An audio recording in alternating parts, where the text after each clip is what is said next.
예수와 나되기 371번째 옳다함을 얻느니라. 누가복음 7장 35절. 지혜는 자기의 모든 자녀로 인하여 옳다함을 얻느니라. 하나님의 지혜는 영적이지만 실제적인 결과가 있습니다. 유대인들은 돈보다 지혜를 사랑했습니다. 지혜가 있으면 부귀영화가 따랐습니다. 유대 지도자들은 예수님이 사람에게 죄사함을 선언하자 비난합니다. 사람이 죄를 사하는 것은 신성모독이라는 것입니다. 예수님은 그들에게 지혜는 여러 가지로 나타나지만 결과는 모두 옳다함을 얻는다고 하십니다. 하나님은 지혜로 다양한 피조물을 창조했습니다. 모든 생명은 하나님 보시기에 좋았습니다. 하나님의 지혜는 생명을 살리고 풍요하게 하는 것입니다. 예수님은 십자가 죽음으로 제자들을 변화시켜 의인이 되게 했고 제자들은 복음으로 수많은 생명을 구원했습니다. 하나님의 지혜였습니다. 불신자들은 예수님은 좋은데 교회가 잘못됐다고 합니다. 교회가 잘못된 것이 아니라 믿음 없는 사람들이 교회에 많은 것입니다. 솔로몬은 여호와 하나님을 경외하는 것이 지혜의 근원임을 말했습니다. 하지만 그는 말로만 하나님을 경외했지 삶은 하나님을 전혀 두려워하지 않았습니다. 솔로몬은 지혜로 부귀영화를 얻는 데 집중했고 하나님과 멀어져 그의 지혜는 부패하여 죄의 열매를 맺었습니다. 하지만 예수님의 지혜는 항상 선한 열매를 맺었습니다. 하나님 아버지와 함께 하시고 순종했기 때문입니다.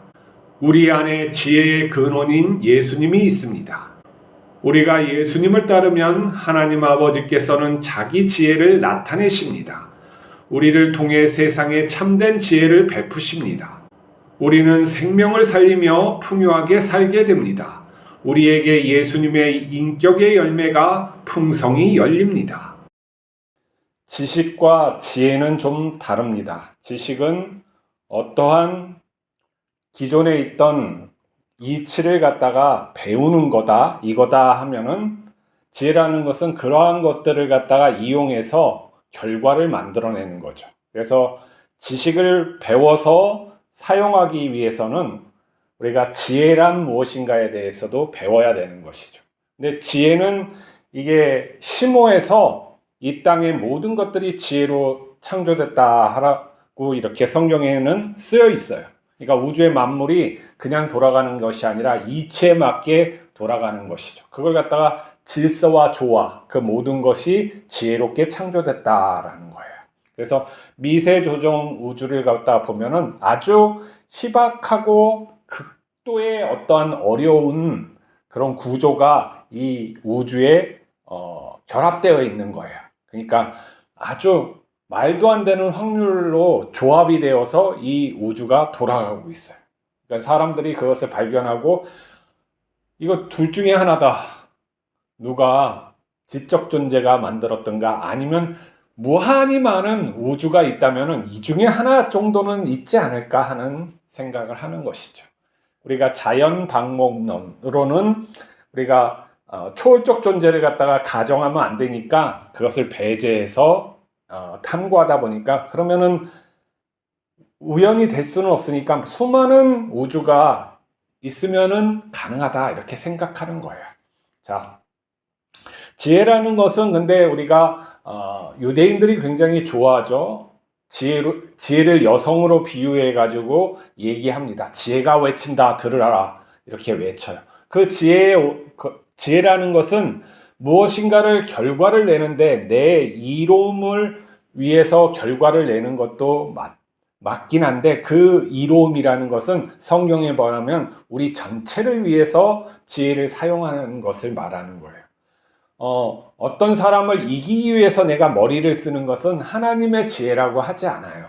하나님의 지혜는 모든 생명을 살리고 그래서 생명이라는 건 선하고 아름답다 해서 하나님이 좋았더라라는 표현을 쓰는 거예요. 그 좋았더라는 건 선하고 아름다웠더라라는 말하고 또한 똑같은 것이죠. 하나님이 만물을 창조하고 계속 좋았다고 얘기하잖아요. 선하고 아름답게 지었다라는 것을 계속 이야기하시는 것이죠. 하지만 우리에게는 또한 자유라는, 하나님까지도 그것을 허락하는데 하나님도 침범할 수 없는 자유라는 것을 주셔서 우리에게 고귀한 인격적, 존엄적 존재를 만드신 거예요. 그래서 이 만물, 인간뿐만 아니라 다른 동물들에게도 자기가 어떠한 삶을 살아갈지, 또한 환경도 중요하지만은 그 내적인 그러한 것도, 의지적인 것도 굉장히 중요해요. 그래서 내가 어떻게 선택하고 어떻게 살아가느냐에 따라서 이게 기질이 달라지는 거예요. 그러니까 생명이 아주 작은 존재였을 때는 뿔이 달리려고 그런 게 아니에요.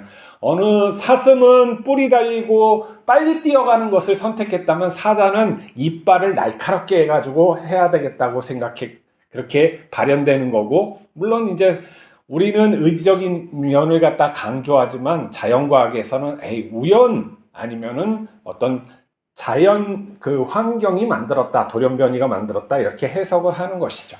그러나 또한 자연 세계에서는 꼭 동물뿐만 아니라 식물들도 놀라운 네트워크를 이용을 해서 뇌가 없지만은 지능적인 일들을 하고 자기들을 갖다가 살고, 또 나비 벌하고도 이렇게 공생관계를 맺어서 아름답게 살아갈 수가 있는 것이죠. 그러니까 선하게 살아갈 수도 있고 악하게 살아갈 수도 있는데 내적 책임과 환경적인 요인이 같이 있다고 보면 돼요. 근데 하나님께서는 이것을 갖다가 본인이 다 만드신 게 아니라 자유라는 측면을 주셨기 때문에 우리의 어떠한 인생에서도 책임을 갖고 살게 하시는 것이죠.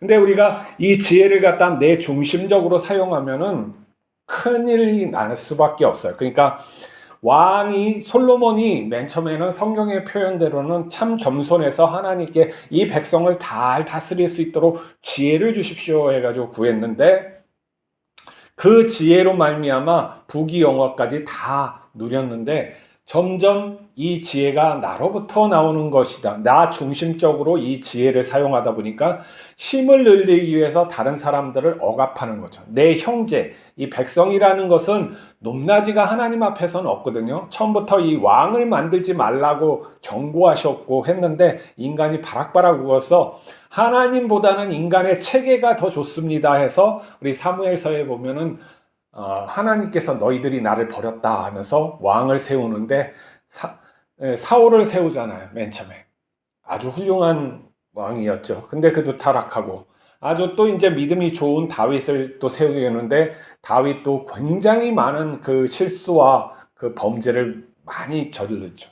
솔로몬 때에는 더 이제 나라가 부강해지고 하는데 이게 하나님의 제사장 나라가 되지 못하고 그 주변국들을 갖다가 지배하는 그런, 그러니까 하나님의 의도하신 제사장 나라, 세계의 의로움을 드러내고 하나님을 찬양하는 그런 나라가 아니라 똑같은 나라, 지배를 하기 위해서 제국이 되고자 하는 그런 욕망으로 불탔을 때 그 나라가 둘로 쪼개지고 서로 싸우며 결국에는 진짜 악독한 제국들, 아시리아 제국, 바벨론 제국이 일어나서 그 나라들을 멸망하게 시킨 거죠. 하나님의 뜻을 따라서 지혜로움의 삶을 살아야 되는 거죠. 그러니까 우리에게 선하게 살아라, 착하게 살아라, 그런 건 본질적으로 뭐냐면 의롭고 지혜롭게 살아라는 거야. 거기에서는 결과는 무엇이냐? 오늘 예수님께서 말씀하셨잖아요. 지혜는 자기의 모든 자녀로 인하여 옳다함. 그러니까 하나님으로부터 온 지혜는 모든 자녀, 결과가 선하고 아름다워야 되는 거예요.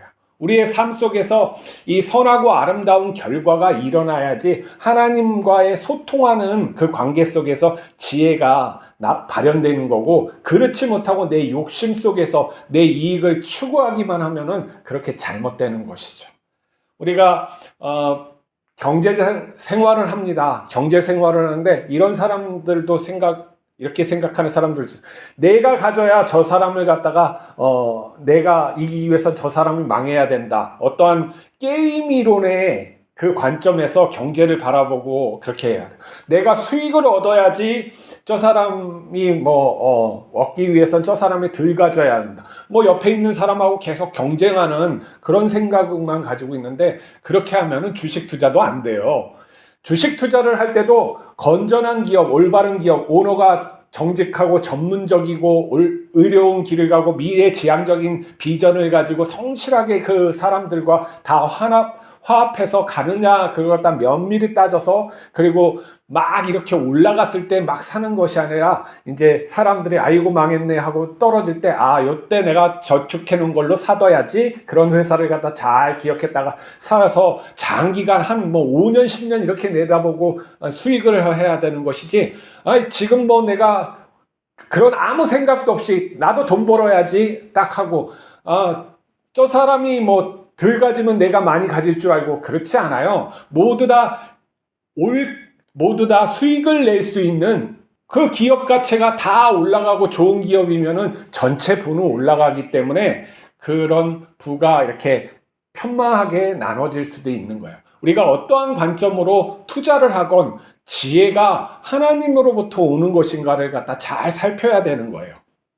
미련스럽게 자기 중심적으로 하다면 자기는 그때는 잘 될 수 있어요. 그렇지만 내가 잘 되고 저는 못 되면은 어떻게 되는 줄 알아요? 그게 바로 공산주의 혁명을 갖다 일으키는 거예요. 자본가들이 자꾸 자기만 부를 축적하고 하니까 어떻게 됩니까? 많은 다수가 거렁뱅이로처럼 사니까 노동자여 일어나라. 이거는 잘못된 것이다. 저 관념, 저 신을 갖고 믿는 자들의 저 관념이 잘못된 것이다. 다 거짓이다. 깨부시고 새로운 사회를 만들자 하고 이렇게 일어나는 거예요. 그게 뭐예요? 하나님을 따르지 않는 자들, 하나님을 갖다가 우상숭배처럼 자기 권력을 갖고 있는 중세 교회, 거기에 왕들, 그 귀족들, 그런 것들이 다 하나님의 지혜와 무관하게 솔로몬처럼 행세하다가 망한 거예요. 그게 기독교가 잘못됐다. 아니에요. 예수님이, 기독교라는 건 예수님이에요. 예수님이 잘못한 거 봤어요? 다 섬겨주고 낮아주고 희생하고 십자가에서 자기 몸을 주고 배신자도 끌어안고, 뭐가 잘못됐어요? 교회가 잘못된 거 하나도 없어요. 교회 안에 믿지 않는 인간들이 많은 거죠. 목회자들이 자기 위해서 경력 쌓으려고 하고, 잘못된 그런 것은 하지, 교회 자체는 아무런 잘못이 없어요. 그건 교회의 본질은 예수님이기 때문에 그래요. 그래서 우리는 예수님께 돌아와야 되는 거예요. 예수님이 행한 대로 그 선함이 무엇인지 알고 그것을 갖다 내가 이룰 힘이 없기 때문에 어떻게 해요? 하나님께 기도하고 하나님으로부터 오는 말씀을, 내가 싫더라도 이게 하나님의 궁극적인 것은 우리 모두가 좋은 것이다 하는 것을 믿고 행하는 거예요. 그게 희생으로 많은 부분 드러나지만, 그렇지만은 그것이 어떻게 합니까? 선하고 아름답게 하는 거예요. 그게 하나님께서 직접 보여주셨잖아요. 성육신에서 이런 삶이 신의 삶이고 너희가 신이 되고 싶다고 하는데 이런 것인데 너희가 그거에 참여하겠느냐 하는 것이 복음의 부르심입니다. 우리 복음을 갖다가 잘 이해하고 내가 정말로 이기적인 그런 것이 아니라 정말 내 자신을 던져서 예수님과 하나 되는 그러한 삶을 사시기 바랍니다. 오늘도 지혜는 자녀의 모든 것으로 인하여 옳답니다. 우리가 그 지혜로 말미암아, 하나님의 지혜로 말미암아 거듭나여 살아갔으니 그 자녀인 우리도 항상 옳다함을 얻는 그러한 삶을 살기를 모두 축복합니다. 기도하시겠습니다.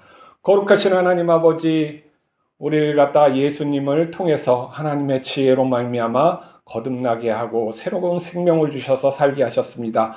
우리의 마음속에서 아직도 부족한 것들이 많고 이기적인 것들이 많습니다. 그런 옛 자아들을 다 버리게 하여 주시고 하나님께 기도하고 하나님으로부터 오는 응답에 순종할 수 있는 예수님과 같은 자녀 되게 하여 주시옵소서. 오늘도 동행하옵소서. 우리 주 예수 그리스도의 이름으로 기도하옵나이다. 아멘.